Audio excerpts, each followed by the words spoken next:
윤서정은 응급실 침대에 누운 채 팔에 감긴 붕대를 내려다보고 있었습니다. 형광등 불빛이 희게 반사되어 상처 자국이 또렷하게 드러나고 있었어요. 의사는 짧게 상태를 설명하고 진단서를 책상 위에 내려놓았습니다. 뼈에는 이상 없지만 타박상이 심합니다. 며칠은 무리하지 마세요. 서정은 고개만 한번 끄덕이고 진단서를 가방에 넣었습니다. 휴대폰 화면에는 민서라는 이름으로 부재중 전화가 여러 통 떠 있었어요. 그녀는 짧게 문자를 보냈습니다. 병원 밖으로 나서자 밤 공기가 차갑게 느껴졌습니다. 택시를 잡는 동안 서정의 머릿속에는 거실 바닥에 떨어져 있던 깨진 접시 조각이 떠올랐습니다. 그 장면은 오래된 영화의 한 컷처럼 또렷했지만 더 이상 새롭지 않은 장면이기도 했습니다. 집 앞에 도착했을 때 창문에는 불이 켜져 있었습니다. 초인종을 누르기도 전에 문이 열리고 첫째 딸 민서가 급하게 뛰어나왔어요. 엄마, 괜찮아? 많이 다쳤어? 서정은 억지로 미소를 지으며 팔을 살짝 들어 보였습니다. 이 정도면 괜찮은 편이야. 둘째 아들 지우도 복도 쪽에서 눈을 동그랗게 뜨고 서 있었습니다.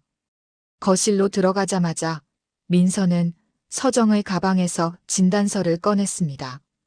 민서는 글자를 천천히 읽어내려가며 입술을 깨물었어요. 지훈은 옆에서 조용히 서류를 같이 들여다보고 있었습니다. 오늘 것도 적어두자. 식탁 위에는 이미 노트와 펜이 가지런히 놓여 있었습니다. 노트의 앞쪽에는 여러 해 동안의 사건 기록이 날짜별로 정리되어 있었습니다. 페이지마다 빨간 펜으로 동그라미가 그려져 있었고 간단한 설명이 붙어 있었어요. 언성 높아짐, 물건 던짐, 팔 잡아 끌림 같은 짧은 문장이 줄지어 있었습니다. 서정은 오늘 날짜를 적고 시간과 장소, 상황을 차례대로 써내려갔습니다. 오늘은 아이들 앞에서 일어났으니 이건 꼭 넣어야 해요. 라고 조용히 말했습니다. 민서는 옆에서 스마트폰 일정 앱을 열어 오늘 밤 시간을 확인했습니다. 지훈은 벽시계를 보고 정확한 시간을 불러주었어요. 세 사람은 마치 보고서를 작성하는 사람들처럼 차분하게 움직였습니다. 감정 표현 대신 사실만 적으려는 듯 단어들은 짧고 분명했습니다. 노트 한 페이지가 새로 채워지자 서정은 펜 끝을 잠시 내려놓았습니다. 강도현은 서재 문을 닫고 한참 동안 나오지 않았습니다. 거실 쪽에서 나는 작은 소리에도 반응하지 않는 것처럼 보였어요. 서정은 서재 문을 한번 바라보았지만 더 이상 다가가지 않았습니다. 오늘은 그만 서재 문은 두지 말자. 얘들아, 오늘은 이 기록만 하자. 서정이 말했습니다. 민서는 고개를 끄덕이며 노트를 덮었습니다. 지훈은 서랍에서 열쇠를 꺼내 작은 방 문 잠금 장치를 확인했어요. 그 방은 서정이 최근에 새로 잠금 장치를 달아놓은 방이었습니다. 비상시에 혼자 들어가 있을 수 있는 공간이 필요했기 때문입니다. 서정은 그 방의 문손잡이를 한번 잡아보며 단단히 잠겼는지 점검했습니다. 그 동작은 이제 익숙한 일상처럼 자연스러워져 있었습니다. 거실 소파에 셋이 나란히 앉자 집안은 잠시 조용해졌습니다. 서정은 아이들을 번갈아 보며 말했습니다. 이제 정말 결정을 해야 할 것 같아요. 민서는 이미 알고 있었다는 듯 숨을 한 번 깊게 들이켰습니다. 엄마, 내일 상담 다녀와요. 변호사부터 만나봐요. 지훈은 놀란 눈으로 엄마를 보다가 천천히 고개를 숙였습니다. 정말 이혼까지 생각하는 거야? 서정은 지훈을 향해 시선을 돌렸습니다. 이제는 너희 둘을 위해서도 그래야 할 것 같아. 그녀의 목소리는 낮았지만 말 하나하나는 이미 마음속에서 수없이 반복해본 문장이었어요. 민서는 탁자 위에 스마트폰을 올려두고 법률사무소 검색창을 열었습니다. 세 사람의 밤은 그렇게 한 장의 진단서와 한 권의 노트를 사이에 두고 흘러가고 있었습니다. 아침 햇빛이 부엌 창문으로 들어오자 식탁에 놓인 이혼 서류를 다시 한번 정리했습니다. 서류 가장자리가 약간 구겨져 있었지만 어젯밤의 결심을 흔들 만큼은 아니었어요. 민서는 출근 준비를 하면서도 식탁 옆에 서류를 흘깃거렸습니다. 엄마, 오늘 아버지한테 꼭 전달할 거죠? 하고 민서가 물었습니다. 서정은 고개를 가볍게 끄덕이며 말했습니다. 그래, 오늘은 넘기고 말아요. 그녀는 손끝으로 서류를 누르며 마음을 다잡았습니다. 지훈은 부엌에 들어오자마자 상황을 눈치채고 잠시 말없이 서류를 바라보았어요. 그의 얼굴에는 복잡한 생각이 섞여 있었지만 서정은 확인하려 하지 않았습니다.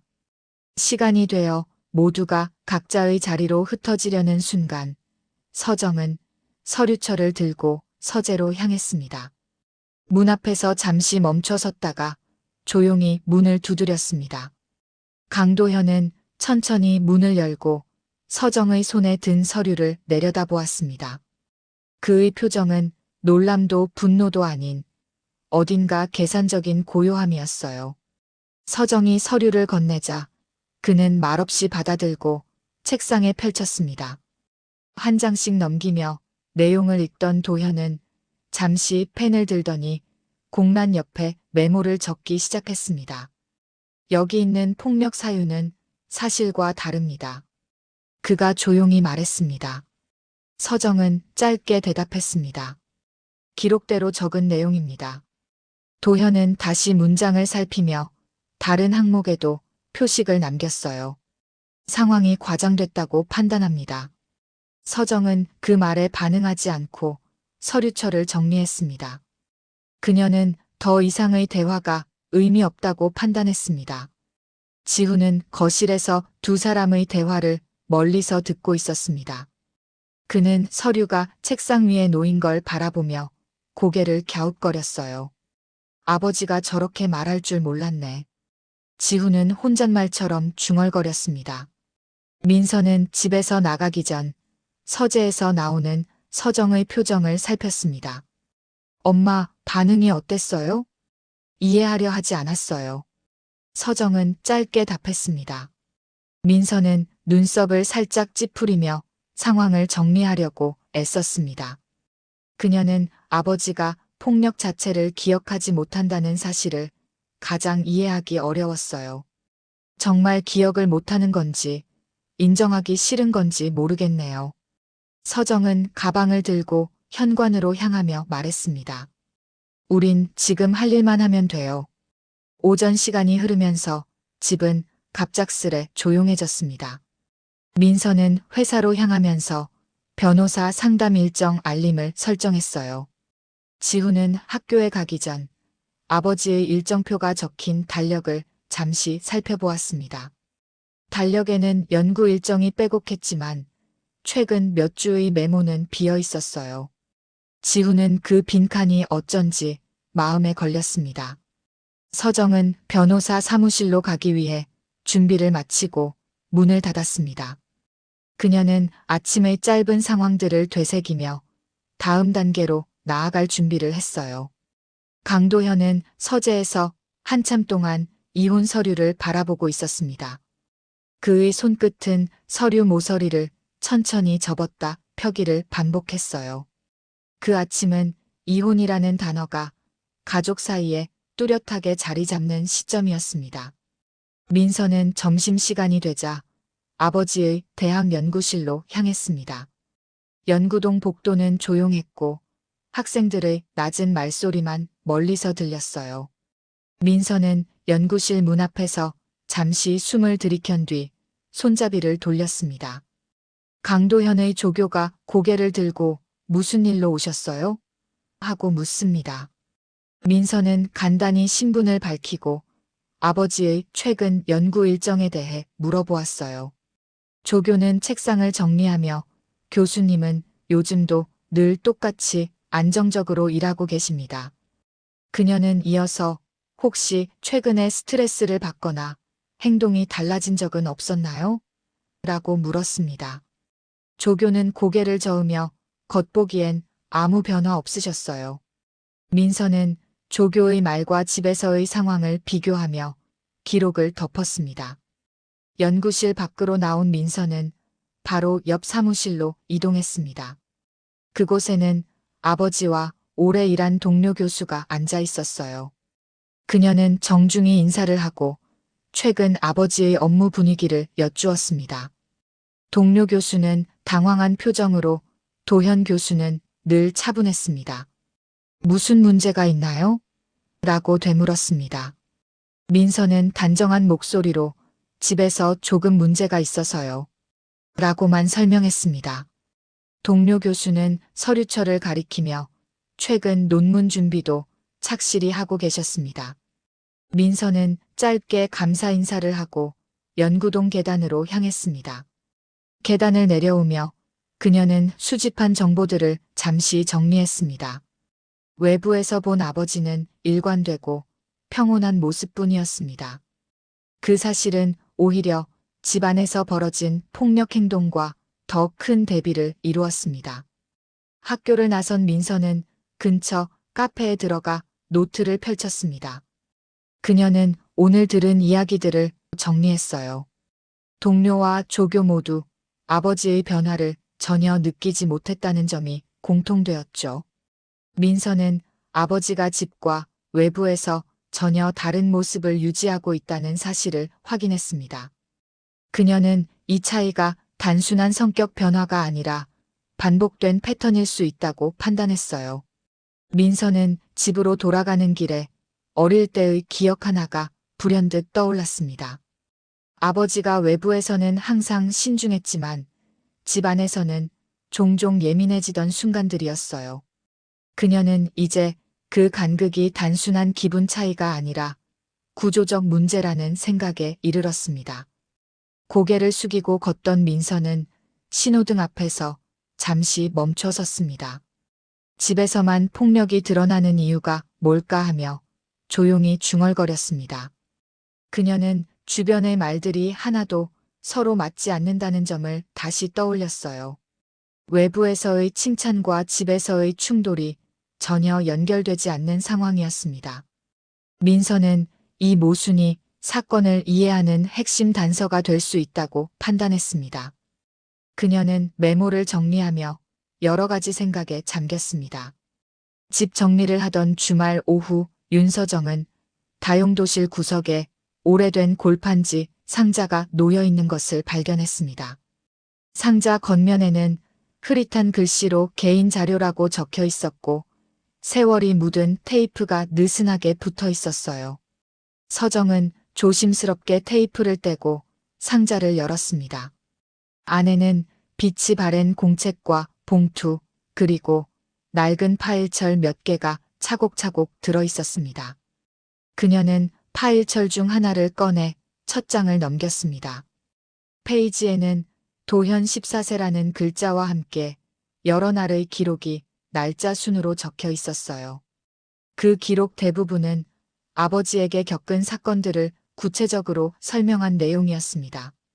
서정은 공책을 천천히 넘기며 도현이 어린 시절 폭력을 반복적으로 경험했음을 확인했습니다. 그녀는 공책을 무릎 위에 올려놓고 기록의 흐름을 차분히 정리했어요.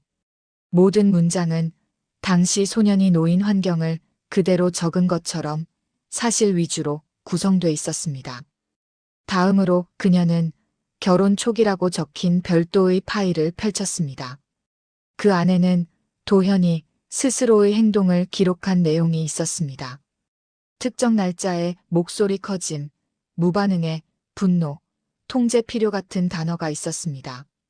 서정은 그 문서들이 단순한 일지가 아니라 일종의 행동 관찰 기록임을 깨달았습니다. 기록 사이에는 자신이 변화하려고 했던 시도를 설명한 부분도 있었습니다. 그러나 변화 시도는 특정 시기 이후 갑자기 중단된 흔적이 보였습니다. 그 시점은 집에서 폭력이 잦아진 시기와 일치했습니다. 그녀는 이 자료들을 통해 남편의 폭력성이 습관적 패턴이라는 결론에 가까워졌습니다. 민서가 방에서 내려와 서정 옆에 앉았습니다. 엄마, 무슨 자료예요? 하고 묻자 파일철을 조심히 넘겨 보여주었습니다. 민서는 아빠의 어린 시절 일지를 읽으며 눈길을 페이지 위에 고정했어요. 그녀는 기록 중 아버지의 반복 행동과 두려움의 패턴이라는 단어들을 확인했습니다. 민서는 메모지를 꺼내 아빠의 기록과 집에서 겪은 사례를 대조했습니다. 지후도 거실로 내려와 공책을 읽기 시작했습니다. 그는 어린 시절 아버지가 겪은 경험과 현재의 행동이 연결되는 구간을 확인했습니다. 지후는 이건 단순한 분노 조절 문제가 아닌 것 같아요. 라고 조용히 말했습니다. 서정은 그 흐름을 보며 오래된 퍼즐 조각이 맞춰지는 느낌을 받았습니다. 그러나 이것은 변명이나 정당화를 위한 자료가 아니라 단순한 사실 기록일 뿐이었습니다. 서정은 상자의 남은 파일들을 정리해 다시 테이블 위에 올렸습니다.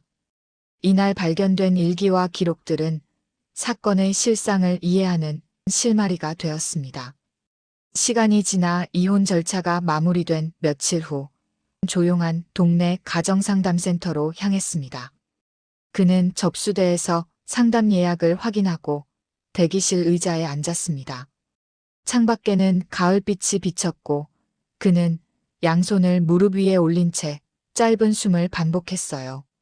곧 상담사가 이름을 부르자 그는 차분히 방 안으로 들어갔습니다. 상담사는 기본 문진표를 건네며 최근의 행동 변화와 반복된 충돌에 대해 질문했습니다. 도현은 기록을 보며 자신이 수년 동안 유사한 패턴을 보였다는 사실을 확인했어요. 상담사는 이 행동의 근원이 어린 시절 경험과 연관될 가능성이 높습니다. 라고 말했습니다. 도현은 고개를 숙인 채 오래 방치했던 기억들을 떠올렸습니다. 그의 손끝은 책상 위 기록지를 천천히 접었다 펴기를 반복하고 있었어요. 상담은 그렇게 첫 단계부터 차근히 진행됐습니다. 다음 주 도현은 상담 내용에 따라 자기 관찰 기록을 작성하기 시작했습니다. 그는 하루 동안의 감정 변화, 행동 반응, 충동 발생 시간을 세세히 적었어요. 기록은 마치 연구 보고서처럼 구조적으로 정리되고 있었습니다. 특정 시간대에 불안이 높아지고 그 이후 충동이 증가하는 패턴이 명확히 보였죠. 도현은 그 패턴을 그래프로 옮겨 자신의 상태를 시각적으로 분석했습니다. 그래프에서 특정 요일과 시간대가 반복적으로 변곡점을 만들고 있었어요. 그는 이 반복이 단순한 기분 변화가 아니라 어린 시절 체득된 것임을 스스로 인식하기 시작했습니다. 그는 이 자료들을 상담사에게 제출하며 다음 단계 평가를 요청했습니다. 상담사는 두려움이 행동을 지배하는 형태를 오랫동안 유지한 것으로 보입니다. 라고 설명했습니다. 도현은 자신의 행동 구조를 이해하는데 처음으로 구체적인 근거를 얻게 되었습니다. 한편 민서와 지우는 아빠의 변화 보고서를 이메일로 전달받았습니다. 상담 결과는 폭력이 단발성이 아니라 습관적이었다는 것을 보여줬습니다. 민서는 아버지가 이걸 인식하려고 하는 것 자체가 큰 변화예요. 라고 말했습니다.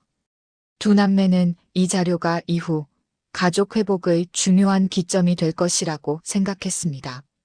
며칠 뒤 도현은 상담센터에서 작성한 변화 계획표를 완성했습니다. 그는 이 계획표를 출력한 뒤 집으로 돌아가는 길에 잠시 걸음을 멈췄습니다. 손에 든 종이를 바라보며 앞으로 지켜야 할 경계를 스스로 점검했어요. 그는 계획표를 접어 가방에 넣고 두 아이에게 보여주기 위한 약속 장소로 이동했습니다. 그동안 서로 멀어진 관계였지만 그는 필요한 설명을 정확하게 전달할 준비가 되어 있었어요. 도현은 아이들에게 이 자료를 보여주며 앞으로의 방식이 달라질 것임을 설명하려 했어요. 그의 발걸음은 조심스러웠지만 방향은 또렷했습니다. 이날은 진실과 변화를 마주하는 중요한 순간이었습니다. 아빠 도현은 약속 시간보다 조금 일찍 카페에 도착했습니다. 그는 창가 자리에 앉아 종이 봉투를 테이블 위에 놓았어요.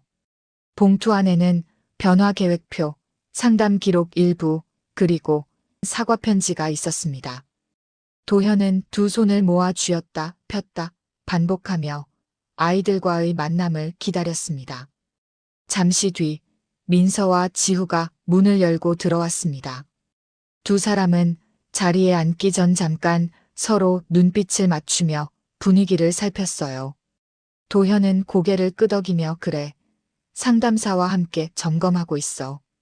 그동안 내가 했던 행동은 변명의 여지가 없다. 그는 짧은 숨을 들이쉬고 사과 편지를 꺼냈습니다. 민서와 지후는 조용히 편지를 받아들고 읽기 시작했습니다. 지후가 먼저 입을 열었습니다. 아버지, 예전에 왜 이런 얘기를 한 번도 안 했나요? 도현은 짧게 대답했어요. 그땐 나도 내 행동을 제대로 이해하지 못했어. 앞으로의 변화는 행동으로 보여줄게. 그는 다시 두 아이를 향해 고개를 숙였습니다. 너희에게 끼친 모든 아픔은 내가 책임질 부분이다. 그건 분명하다. 민서와 지후는 그의 말에 즉답하지 않았지만 이전과 달리 자리에서 일어날 생각은 하지 않았어요. 만남의 무게는 여전했지만 창밖으로 비친 늦은 오후빛이 테이블 위 문서들에 부드럽게 스며들고 있었어요. 세 사람은 조심스러운 침묵 속에서 새로운 관계의 자리를 조금씩 만들어가고 있었습니다. 어느 정도 시간이 흘러 이 가족은 간간히 서로 소식을 주고받는 관계가 되었습니다. 도현은 주 1회 상담을 꾸준히 이어가며 행동 기록을 빠짐없이 작성했습니다. 상담사는 변화 수준을 평가하며 초기 목표 달성은 안정적입니다. 엄마 서정은 두 아이와 달리 일정 거리를 유지한 채 자신의 생활을 새롭게 정비했습니다. 그녀는 지역센터의 강의를 듣고 조용한 일상을 스스로의 속도로 살아가고 있었어요. 가족 구성원들은 각자의 위치에서 이 변화가 잠시가 아니라 지속적 과정임을 확인했습니다.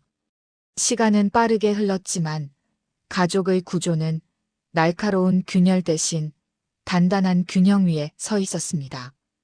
어느 주말 오후 가족은 오랜만에 함께 공원 벤치에 앉았습니다. 민서는 오늘은 그냥 일상 얘기만 해요. 라며 분위기를 가볍게 열었습니다. 지후는 학교 생활 이야기를 건네며 공원 풍경과 함께 대화를 이끌었어요. 아빠는 조용히 듣다가 필요할 때만 짧게 의견을 덧붙였습니다. 그는 이전처럼 중심을 잡으려 하지 않았고 대화의 흐름을 침착하게 따라가고 있었어요.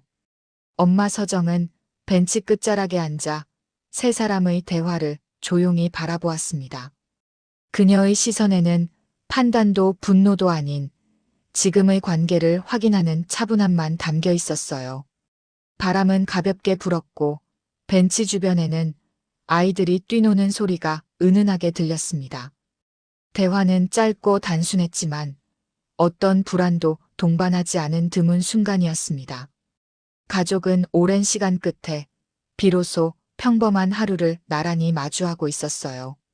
며칠 뒤 지역 사회복지센터에서는 가정폭력 예방 프로그램 개편 회의가 열렸습니다. 센터 관계자는 서정에게 사례 공유를 요청하며 비슷한 상황의 가족에게 큰 도움이 될 겁니다. 서정은 고민했지만 자신이 겪은 과정이 누군가에게 경각심을 줄 수 있다면 의미 있다고 판단했어요. 그녀는 사건 기록과 변화 자료를 날짜별로 정리해 발표 준비를 시작했습니다. 발표 당일 조용한 강의실에는 여러 사람들이 모였습니다. 서정은 자신이 겪은 사실과 선택의 흐름을 정확한 순서대로 설명했습니다. 청중들은 고개를 끄덕이며 일어났던 일들과 판단을 차분히 받아들였어요. 발표가 끝나자 한 참석자는 이 사례가 결단을 앞둔 사람들에게 중요한 기준이 될 것 같습니다. 라고 말했습니다. 서정은 고개를 숙이며 누군가에게 필요하다면 그걸로 충분합니다. 라고 답했어요. 그녀의 목소리는 조용했지만 메시지는 분명하게 전해졌습니다. 가족은 그날 저녁 다시 연락을 주고받으며 각자의 하루를 짧게 나누었습니다. 엄마 서정은 집 창문을 열며 천천히 불어오는 바람을 맞았습니다. 그녀는 이제 과거의 긴장, 두려움 대신 현재의 균형을 확인하는 데 집중하고 있었어요. 가족 모두는 과거를 잊은 것이 아니라 과거 위에 새로운 삶을 세우고 있었습니다. 늦은 저녁 각자의 집에서 조용히 하루를 마무리한 가족은 다음 날을 평온하게 맞을 준비를 했습니다. 그렇게 엄마 서정 가족은 더 단단하고 조용한 관계 속에서 새로운 계절을 맞이하고 있었습니다.